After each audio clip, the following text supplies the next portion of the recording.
जय हिंद साथियों, पुनः ऑनलाइन क्लास में हम हिंदी साहित्य आधारित विविध प्रश्नों को लेकर के उपस्थित हैं।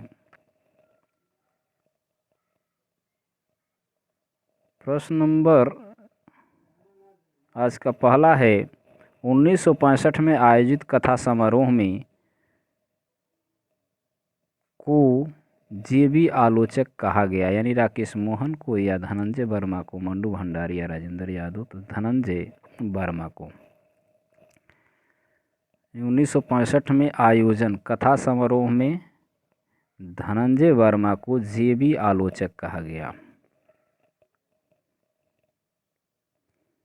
अगला प्रश्न है, राजस्थानी परिवेश में प्रेम की निगूढ़ अभिव्यक्ति गदल कहानी में हुई। इसमें हुई गदल कहानी में। रांगे राघव द्वारा कृत मेरी कहानियों का एक संग्रह है। इसमें ऊँट की करवट, कुत्ते का दुम, शैतान नए टेक्निकस, गदल, जाति और पेशा, तबेले का घुंघलका, देवदासी, नारी का विक्षोभ, पंच परमेश्वर, विल और दान, भय शीर्षक नामक कहानियां हैं। गदल कहानी में राजस्थानी परिवेश में प्रेम की निगूढ़ अभिव्यक्ति प्रस्तुत की गई है।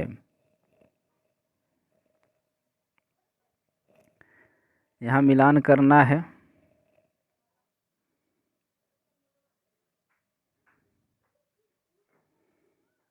मिलान कीजिए। आदिकाल में इसी यहाँ पे चलते हैं हम लोग।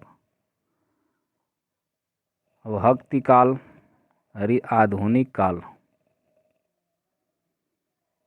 रीतिकाल में है आपके, भक्ति काल में जायसी हैं, रीतिकाल में, आधुनिक काल में भारतेंदु हरिश्चंद्र है, रीतिकाल में आलम अमीर खुसरो और रीतिकाल में आलम। अर्थात इस तरह से आपका होगा तीसरा 3 4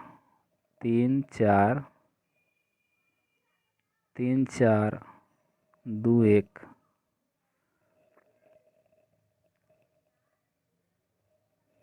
यानी आपका सी विकल्प 3 4 2 1। सारी यहाँ पे गलत हो रहा है, 1 2 है। अर्थात 1 2 का मतलब व्याख्या से देख लेते हैं। आदिकाल अमीर खुसरो हैं, ये भी सही है। आदिकाल अमीर खुसरो लगाया गया था। आलम शाह क्या हैं? सी का, रीतिकाल के हैं आलम शाह। मिलान सही है। आदिकाल अमीर खुसरो, भक्तिकाल जायसी और रीतिकाल आलम है और आधुनिक भारतेंदु हरिश्चंद्र।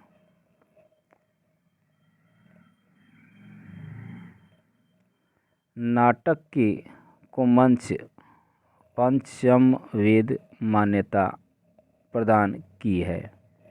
किसने कहा है? तो भरत मुनि ने नाटक को पंचम वेद की मान्यता दी है।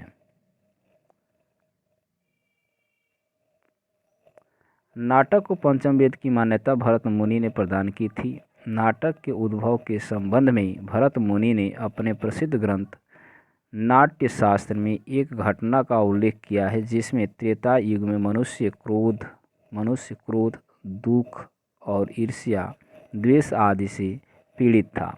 तब देवराज इंद्र ने ब्रह्मा जी से मनोरंजन के लिए क्रीड़ा युक्त साधन के लिए प्रार्थना की। तब ब्रह्मा जी ने ऋग्वेद में पाठ्य, सामवेद से गान, यजुर्वेद से अभिनय, अथर्ववेद से रस लेकर 5वें वेद के रूप में नाट्यशास्त्र की रचना की।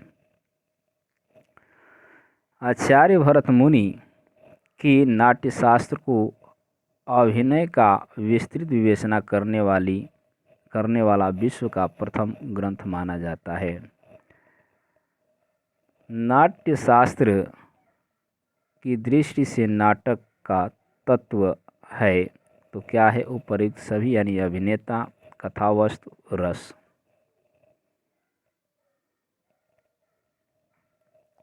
रूपकों के भेदों का विश्लेषण करते हुए आचार्य धनंजय ने कहा है कि वस्तु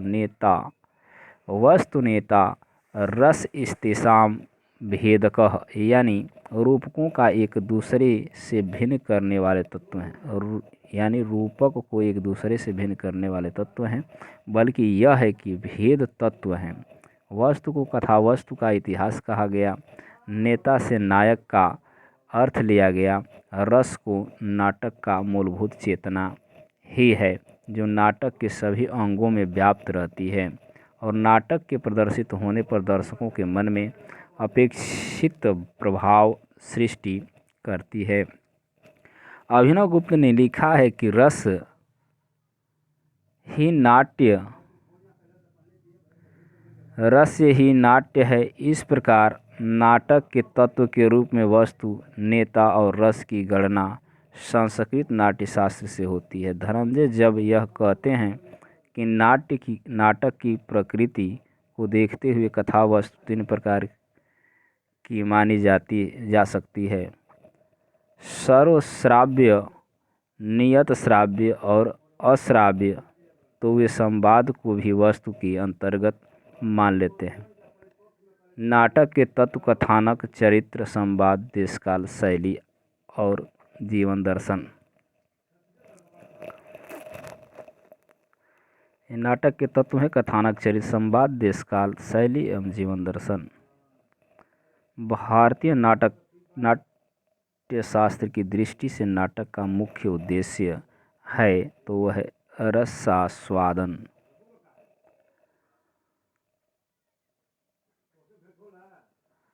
आचार्य भरत ने लोकमंगल तथा रसास्वादन को नाटक का मुख्य उद्देश्य माना है। इसलिए नाटक के तत्वों में केवल 3 ही प्रमुख माने गए हैं: नेता, रस, जिसमें रस एक प्रमुख तत्व है।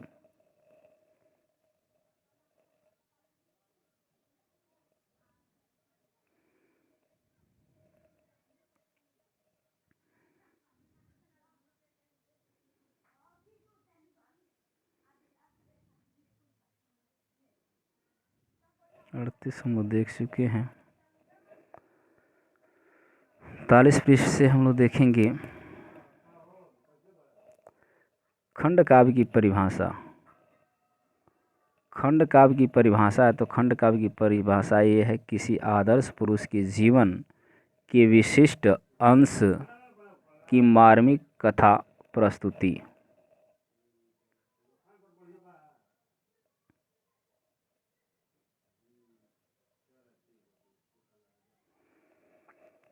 खंड काव्य में किसी आदर्श पुरुष के जीवन के एक विशिष्ट अंश की मार्मिक कथा की प्रस्तुति की जाती है। डॉक्टर भागीरथ मिश्र ने खंड काव्य के स्वरूप को अधिक स्पष्ट किया है।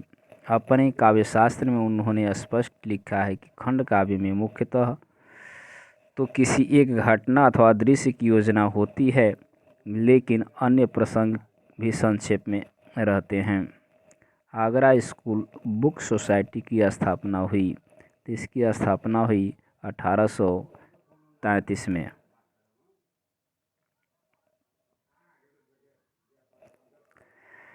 अंग्रेज शासकों और मिशनों के प्रयास से बहुत सी टेक्सट बुक सोसाइटी खुली। उनमें Calcutta school book society 1817, Madras school book society 1828, Agra book society 1820, Agra school book society 1833, northern Indian Christian book society Agra Banaras 1848 प्रमुख है। 1840 ईस्वी में ज्ञान प्रकाश पत्र आगरा बुक सोसाइटी द्वारा प्रकाशित हुआ। ईसाई मिशनरियों का प्रधान केंद्र क्या है तो यहाँ पे है श्रीरामपुर ईसाई मिशनरियों का प्रमुख केंद्र था।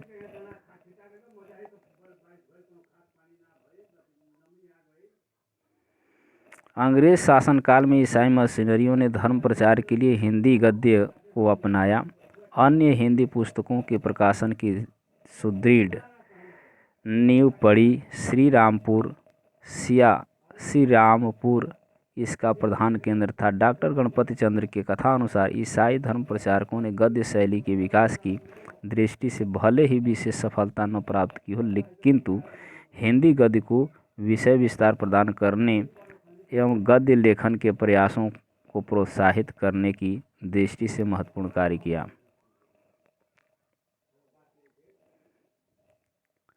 सही आरोही क्रम है प्रयोगवाद, छायावाद, नई कविता। ये नहीं होगा। प्रगतिवाद, छायावाद, प्रयोगवाद। पहले प्रयोगवाद है, नई कविता बाद में आई है प्रगतिवाद के बाद, यानी आपका सी विकल्प होगा। पहले दिया छायावाद, प्रगतिवाद, प्रयोगवाद और नई कविता। ये क्रम सही है। पीडीएफ धुंधला है लेकिन प्रयास कर रहे हैं हम।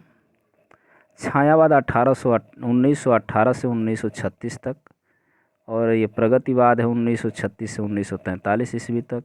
प्रयोगवाद 1943 से 1983, और ये है 1943 से 1983 है, और ये है नई कविता 1983 से अब तक, 83 या 53 है।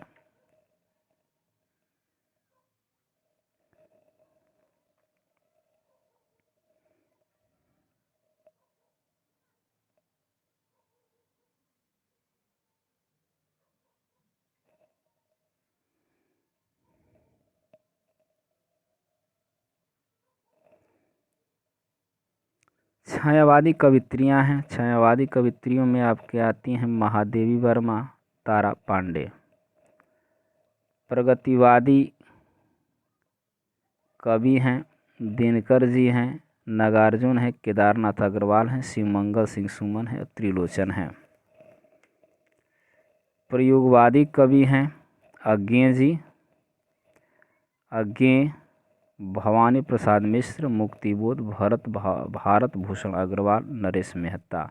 मुक्तिबोध को प्रयोगवाद और प्रगतिवाद दोनों का कवि माना जाता है।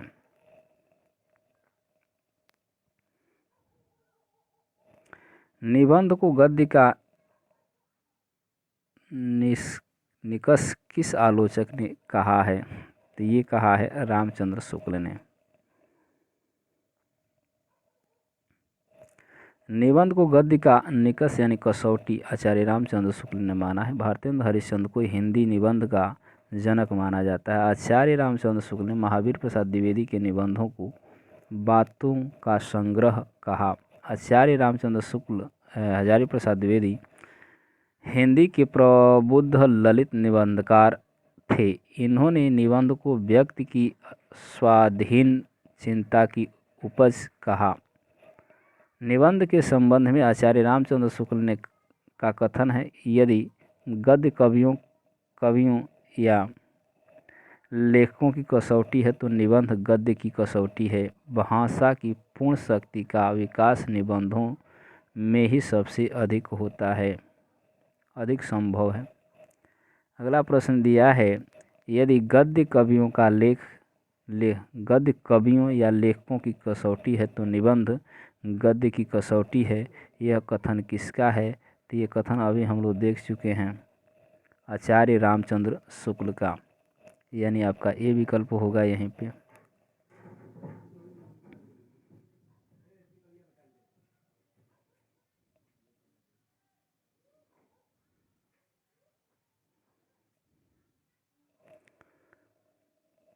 अगला प्रश्न है, निबंध को गद्य की कसौटी किसने माना है? तो निबंध को गद्य की कसौटी माना है रामचंद्र शुक्ल ने। सीवे। यदि गद्य कवियों की कसौटी है तो निबंध गद्य की कसौटी है। यह कथन किसका है? तो रामचंद्र शुक्ल का है। आत्माराम के छद्म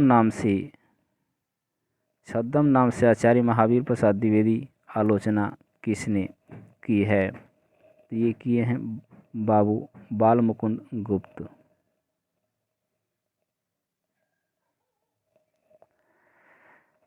आचार्य महावीर प्रसाद द्विवेदी ने जब सरस्वती भाग 6 भाग 11 संख्या 11 की प्रसिद्ध भाषा और व्याकरण शीर्षक लेख में अनस्थिरता शब्द का प्रयोग किया, तब बाबू बाल मुकुंद गुप्त ने आत्माराम के छद्म नाम से आचार्य महावीर प्रसाद द्विवेदी की आलोचना करते हुए लेखमाला निकाली, जिसमें चुहलबाजी का पुट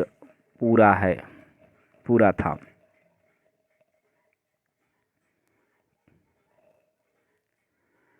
हिंदी नवजागरण को मूलतः बुद्धिवादी या रहस्यवादी विरोधी कहने वाला विद्वान है। नवजागरण को मूलतः बुद्धिवादी या रहस्यवादी विरोधी कहने वाला विद्वान थे डॉक्टर रामविलास शर्मा। हिंदी नवजागरण के मूलतः बुद्धिवादी और रहस्यवादी विरोधी कहने वाले विद्वान है डॉक्टर रामविलास शर्मा। रामविलास शर्मा हिंदी के प्रख्यात मार्क्सवादी समीक्षक, विचारक, भाषाविद एवं कवि हैं।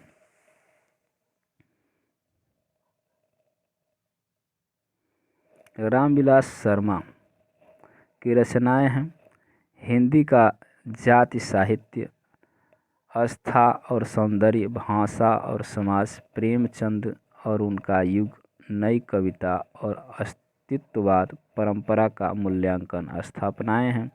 भक्ति आंदोलन एक जातीय और जनवादी आंदोलन है।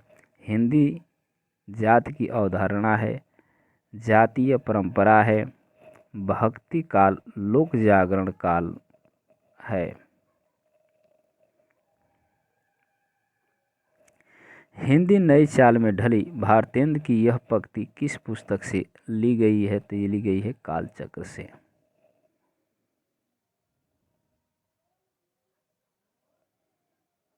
भारतेंद्र हरिश्चंद्र ने अपने कालचक्र नामक ग्रंथ में लिखा है कि हिंदी नए चाल में ढली 1873 इस वर्ष के संबंध में राधा कृष्ण दास ने लिखा है। यद्यपि भारतेंद्र जी ने 1864 से हिंदी गद्य पद को लिखना प्रारंभ किया था और 1868 में कवि वचन सुधा का उदय हुआ, परंतु इससे स्वयं भारतेंद्र जी हिंदी के उदय का समय नहीं मानते।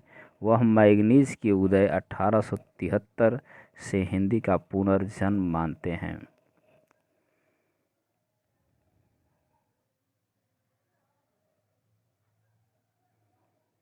रामवृक्ष बिनपुरी द्वारा लिखित गेहूं और गुलाब में गुलाब किसका प्रतीक है? तो गुलाब है कला और संस्कृत का।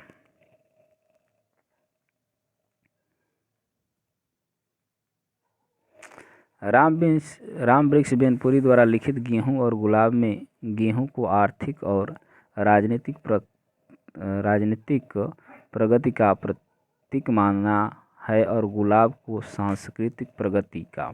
इसमें लेखक ने यह प्रतिपादित किया है कि राजनीतिक और आर्थिक प्रगति सदा एकांगी रहेगी और उसे पूर्ण बनाने के लिए सांस्कृतिक प्रगति की आवश्यकता होगी। मानव संस्कृति के विकास के लिए साहित्यकारों एवं कलाकारों की भूमिका गुलाब की भूमिका है और अपना इसका महत्व है। भावपूर्ण शैली में लिखित यह प्रतीकात्मक निबंध अत्यंत ही भावपूर्ण है और आकर्षक है। अतः स्पष्ट है कि यहाँ गुलाब कला और संस्कृति का प्रतीक है। हिंदी काव्य में मांसलवाद के प्रवर्तक माने जाते हैं रामेश्वर शुक्ल अंचल।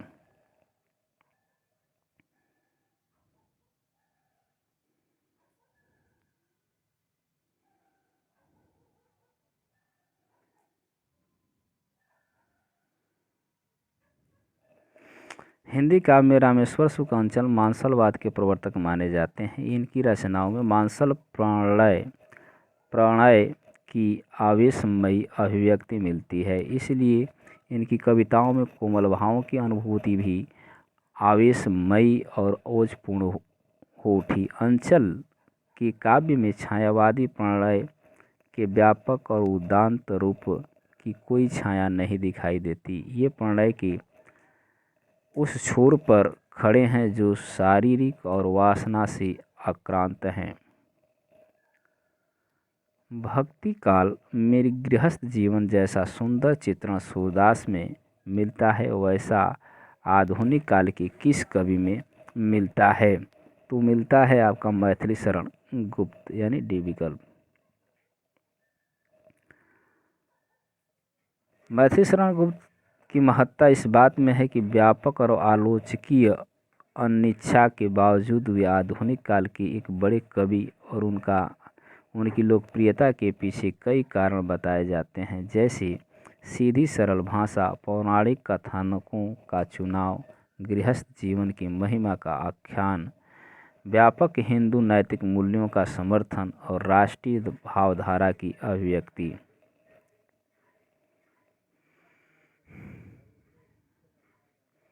किस कथाकार को पहाड़ का प्रेमचंद कहा जाता है? तो वो हैं विद्यासागर नौटियाल।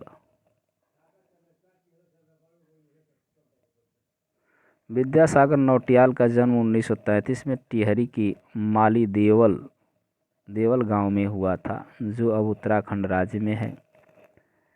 इन्हें पहाड़ का प्रेमचंद इसलिए कहा जाता है क्योंकि इन्होंने प्रेमचंद की भांति ही कथा साहित्य में अपना अमूल्य योगदान दिया है। उमर कैद खच्चर फगड़ू नहीं होते, फट जा पंचधार, सुच्ची डोर, माटी खाए जानवरा, सन्निपात इनकी प्रतिनिधि कहानियां हैं।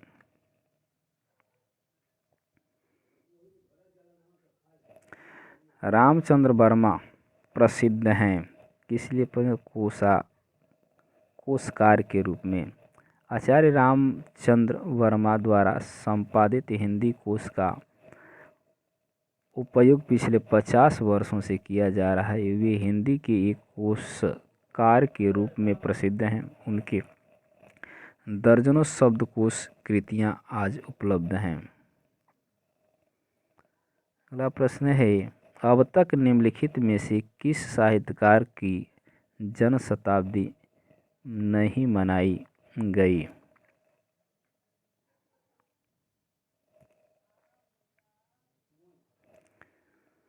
तो वो हैं रामधारी सिंह दिनकर।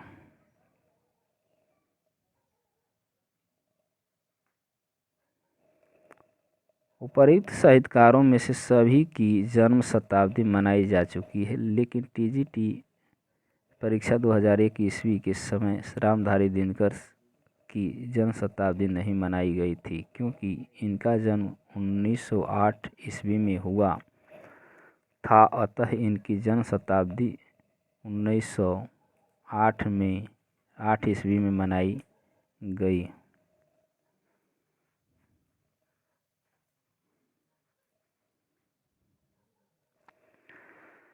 1908 में इनका जन्म हुआ। इनकी जन्म शताब्दी 1908 ईस्वी मनाई गई। सारी प्रश्न समझ में, व्याख्या में कुछ विभेद है। 18 में हो सकता है तो 1908 में। शताब्दी मतलब 100 वर्ष पर होता है। आर्य समाज के संस्थापक थे, तो आर्य समाज के संस्थापक हैं स्वामी दयानंद सरस्वती।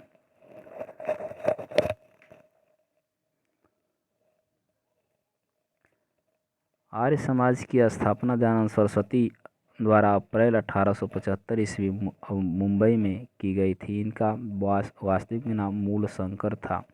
आर्य समाज का मुख्य उद्देश्य प्राचीन वैदिक धर्म की शुद्ध रूप से पुनः स्थापना करना। दयानंद सरस्वती मूल रूप से गुजरात के रहने वाले थे। इन्हें वैदिक परंपरा में पूर्ण विश्वास था, जिससे प्रभावित होकर इन्होंने वेदों की ओर लौटो यानी बैक टू द वेद का नारा दिया। 1863 ईस्वी में झूठे धर्मों का खंडन करने के लिए पाखंड खंडनी पताका लहराई। 1877 ईस्वी में आर्य समाज लाहौर की लाहौर की स्थापना की। उनका उद्देश्य धार्मिक, सामाजिक तथा राष्ट्रीय रूप में भारत की एकता पर बल देना था। उन्होंने मानव कर्म पर बल दिया और कहा, मानव भाग्य का खिलौना नहीं अपितु अपने भाग्य का निर्माता है।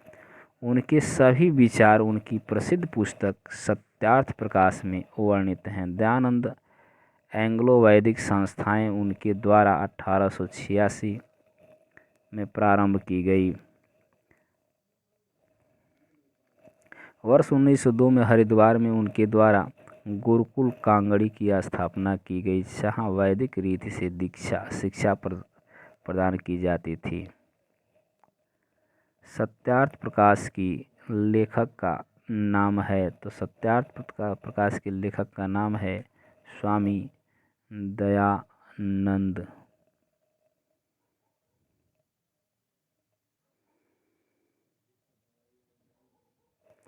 खड़ी बोली को प्रधानता देने में सर्वाधिक योगदान रहा है, तो उसका रहा है आर्य समाज का। तो आज के लिए बस इतना ही। पुनः अगली वीडियो में इसके आगे के प्रश्नों को लेकर के उपस्थित होंगे। तब तक के लिए धन्यवाद। वीडियो को लाइक, शेयर और चैनल को सब्सक्राइब करें।